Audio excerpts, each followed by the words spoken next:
ஒரு கட்டுரை, ஒரு சிறு தொகுப்பு.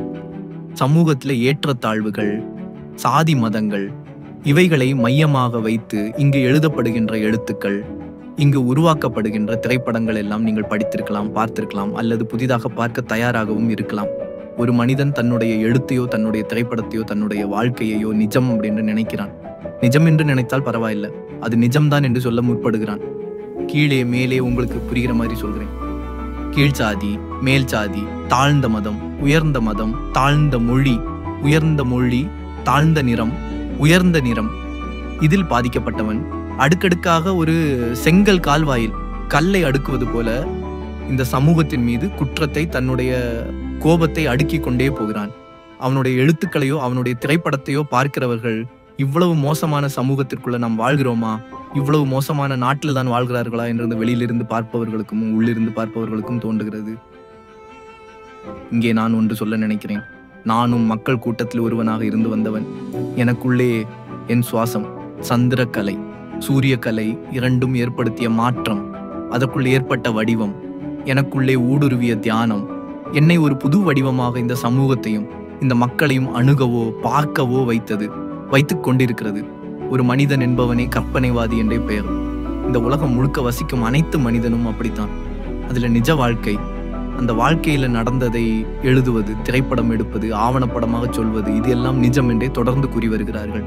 இதை பார்ப்பவர்களும் படிப்பவர்களும் நிஜம் என்றுதான் கருதுகிறார்கள். ஒரு மனிதன் முழுக்க முழுக்க கற்பனைவாதி. இந்த கற்பனைவாதியிடம் எது நிஜம் இருக்கிறது? எங்கே நிஜம் இருக்கிறது?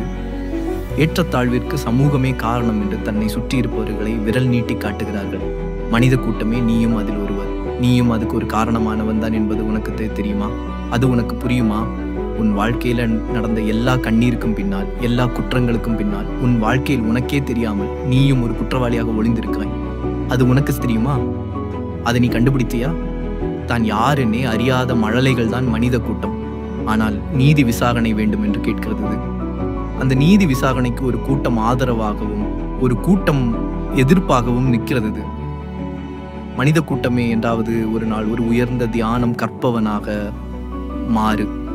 நல்லவன் கெட்டவன் என்று நீ சொல்லுகிறாயில்ல, சமூகத்தை குறை சொல்லுகிறாய் அல்லவா? உன்னுடைய தியானம் உனக்குள்ளே ஒளிந்து கிடக்கின்ற ஒரு கள்வன் இருக்கின்றான், அவனை காட்டி கொடுக்கும். ஒரு மண்ணை அறுத்து விறகிற்கு மேல் அடுக்கி வைத்து அதற்கு தீ மூட்டினால் அது செங்கல்லாக மாறுகிறது. அதுபோல தியானம் என்ற ஒரு சுடர் தீ உனக்குள் எரிந்தால் எது நிஜம், யார் நிஜம் என்பது வெட்ட வெளிச்சமாக தெரிந்துவிடும்.